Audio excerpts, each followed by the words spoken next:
Hello everybody, welcome to chapters 22, 23, 24. Stanley was the first one finished. He spat in his hole, then showered and changed into his cleaner set of clothes. It had been 3 days since the laundry was done, so even his clean set was dirty and smelly. Tomorrow these would become his work clothes and his other set would be washed. He could think of no reason why Zero would dig his hole for him. Zero didn't even get any sunflower seeds. "Guess he likes to dig holes," Armpit had said. "He's a mole," Zigzag had said. "I think he eats dirt." "Moles don't eat dirt," X-Ray had pointed out. "Worms eat dirt." "Hey, Zero," Squid had asked. "Are you a mole or a worm?" Zero had said nothing. I don't have an answer for that. Is there something else I can help with? I wasn't talking to you, Siri. Beg your pardon, everybody.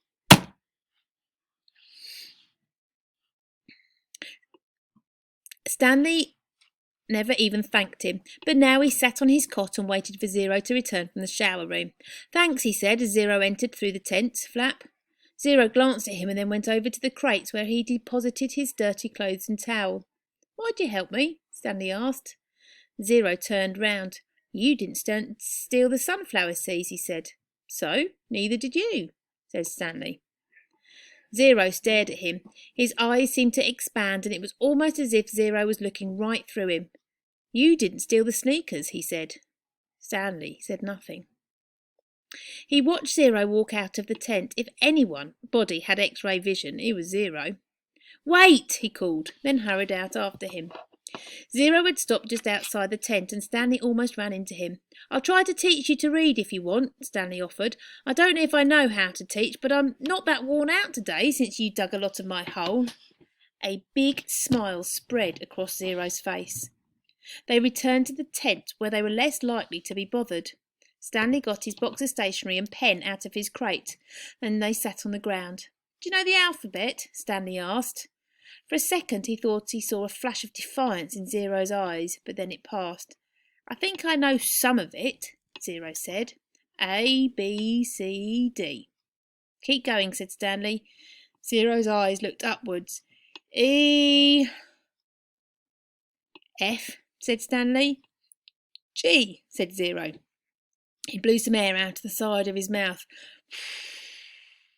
"H-I-K-P. H-I-J-K-L, Stanley said. "That's right," said Zero. "I've heard it before. I just don't have it memorised exactly." That's all right," said Stanley. "Here, I'll say the whole thing, just to kind of refresh your memory. Then you can try it." He recited the alphabet for Zero, then Zero repeated it without a single mistake. Not bad for a kid who'd never seen Sesame Street. "Well, I've heard it before somewhere," Zero said, trying to act like it was nothing, but his big smile gave him away. The next step was harder. Stanley had to figure out how to teach him to recognise each letter. He gave Zero a piece of paper and took a piece for himself. "I guess we'll start with A." He printed a capital A, and then Zero copied it on his sheet of paper. The paper wasn't lined, which made it more difficult, but Zero's A wasn't bad, just a little big. Stanley told him he needed to write smaller or else they'd run out of paper real quick. Zero printed it smaller. "Actually, there are 2 ways to write each letter," Stanley said as he realised this was going to be even harder than he thought. "There's a capital A, but usually you'll see a small a. You only have capitals at the beginning of a word, and only if it's the start of a sentence or if it's a proper noun like a name." Zero nodded as if he understood, but Stanley knew he had made very little sense. He printed a lowercase a, and Zero copied it. "So there are 52, said Zero. Stanley didn't know what he was talking about. Instead of 26 letters, there are really 52. Stanley looked at him surprised. "I guess that's right. How'd you figure that out?" he asked. Zero said nothing. "Did you add?" Zero said nothing. "Did you multiply?" "It's just how many there are," said Zero. Stanley raised and lowered one shoulder. He didn't even know how Zero knew there were 26 in the first place. Did he count them as he recited them? He had Zero write a few more upper and lower case A's, and then he moved on to a capital B. This was going to take a long time, he realised. "You can teach me 10 letters a day," suggested Zero. 5 capitals and 5 smalls. After 5 days I'll know them all, except on the last day I'll have to do 12. 6 capitals and 6 smalls. Again, Stanley stared at him, amazed that he was able to figure all that out. Zero must have thought he was staring for different reasons, because he said, "I'll dig part of your hole every day. I can dig for about an hour, then you can teach me for an hour. And since I'm a faster digger anyway, our holes will get done about the same time. I won't have to wait for you." "Okay," Stanley agreed. As Stanley was printing his bees, Stanley asked him how he just figured out it would take 5 days. "Did you multiply? Did you divide?" "It's just what it is," Zero said. "It's good maths," said Stanley. "I'm not stupid," Zero said. "I know everybody thinks I am. I just don't like answering their questions." Later that night, as he lay on his cot, Stanley reconsidered the deal he had made with Zero. Getting a break every day would be a relief, but he knew X-Ray wouldn't like it. He wondered if there might be some way Zero would agree to dig part of X-Ray's holes as well. But then again, why should he? "I'm the one teaching Zero. I need the break so I'll have the energy to teach him. I'm the one who took the blame for the sunflower seeds. I'm the one who Mr. Sir is mad at." He closed his eyes and images from the warden's cabin floated inside his head. Her red fingernails, Mr. Sir writhing on the floor, her flowered make-up kit. He opened his eyes. He suddenly realised where he'd seen the gold tube before. He'd seen it in his mother's bathroom. And he'd seen it again in the warden's cabin. It was a half of a lipstick container. KB. KB. He felt a jolt of astonishment. His mouth silently formed the name Kate Barlow, as he wondered if it really could have belonged to the kissing outlaw.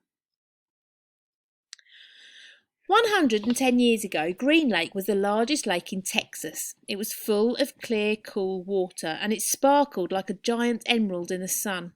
It was especially beautiful in the spring, when the peach trees which lined the shore bloomed with pink and rose-coloured blossom. There was always a town picnic on the 4th of July. They'd play games, dance, sing and swim in the lake to keep cool. Prizes were awarded for the best peach pie and peach jam. A special prize was given every year to Miss Catherine Barlow for her fabulous spiced peaches. No one else even tried to make spiced peaches because they knew none could be as delicious as hers.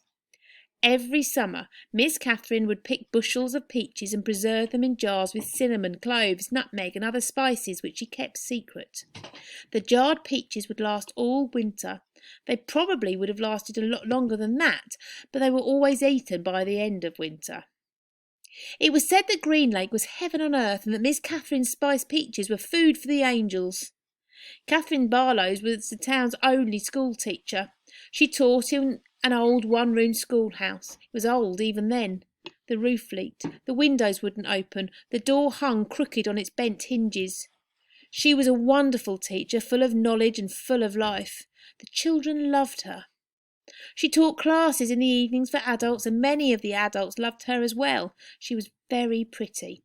Her classes were often full of young men who were a lot more interested in the teacher than they were in getting an education. But all they ever got was an education. One such man was Trout Walker. His real name was Charles Walker, but everyone called him Trout because his 2 feet smelled like a couple of dead fish. This wasn't entirely Trout's fault.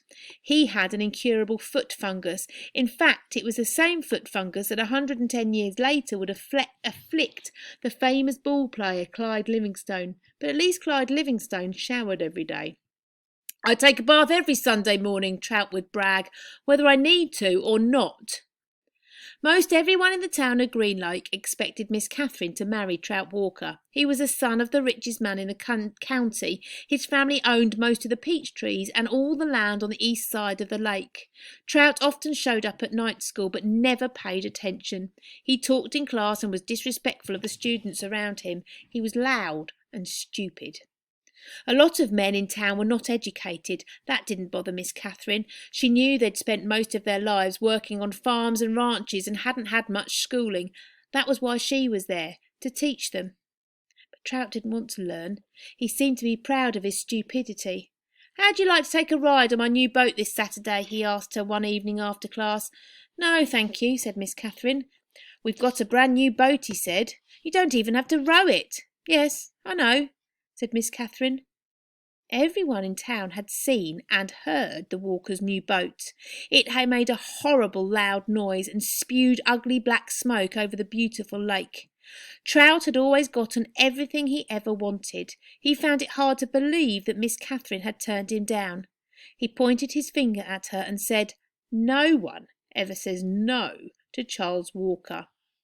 "I believe I just did," said Catherine Barlow. Stanley was half asleep as he got in line for breakfast, but the sight of Mr. Sir awakened him. The left side of Mr. Sir's face had swollen to the size of half a cantaloupe. That's a type of melon. There were 3 dark purple jagged lines running down his cheek where the warden had scratched him. The other boys in Stanley's tent had obviously seen Mr. Sir as well, but they had the good sense not to say anything. Stanley put a carton of juice and a plastic spoon on his tray. He kept his eyes down and hardly breathed as Mr. Sir ladled some oatmeal-like stuff into his bowl. He brought his tray to the table. Behind him, a boy from one of the other tents said, "Hey, what happened to your face?" There was a crash. Stanley turned to see Mr. Sir holding the boy's head against the oatmeal pot. "Is there something wrong with my face?" The boy tried to speak but couldn't. Mr. Sir had him by the throat. "Does anyone see anything wrong with my face?" asked Mr. Sir as he continued to choke the boy. Nobody said anything. Mr. Sir let the boy go. His head banged against his table as he fell to the ground. Mr. Sir stood over him and asked, "How does my face look to you now?" A gurgling sound came out of the boy's mouth. Then he managed to gasp the word, "Fine." "I'm kind of handsome, don't you think?" "Yes, Mr. Sir."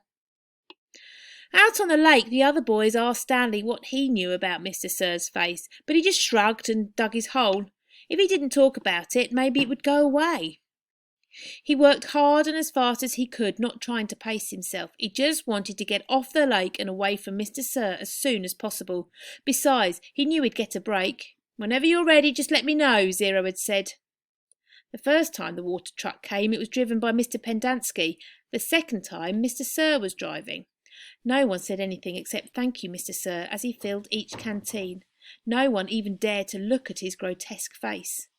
Stanley waited. He ran his tongue over the roof of his mouth and inside his cheeks. His mouth was as dry and as parched as the lake. The bright sun reflected off the side mirror of the truck, and Stanley had to shield his eyes with his hand. "Thank you, Mr. Sir," said Magnet as he took his canteen from him. "You thirsty, caveman?" Mr. Sir asked. "Yes, Mr. Sir," Stanley said, holding his canteen to him. Mr. Sir opened the nozzle and the water flowed out of the tank, but it did not go into Stanley's canteen. Instead, he held the canteen right next to the stream of water. Stanley watched the water splatter on the dirt where it was quickly absorbed by the thirsty ground. Mr. Sir let the water run for about 30 seconds, then stopped. "You want more?" he asked. Stanley didn't say anything. Mr. Sir turned the water back on, and again Stanley watched it pour onto the dirt. "There, that should be plenty."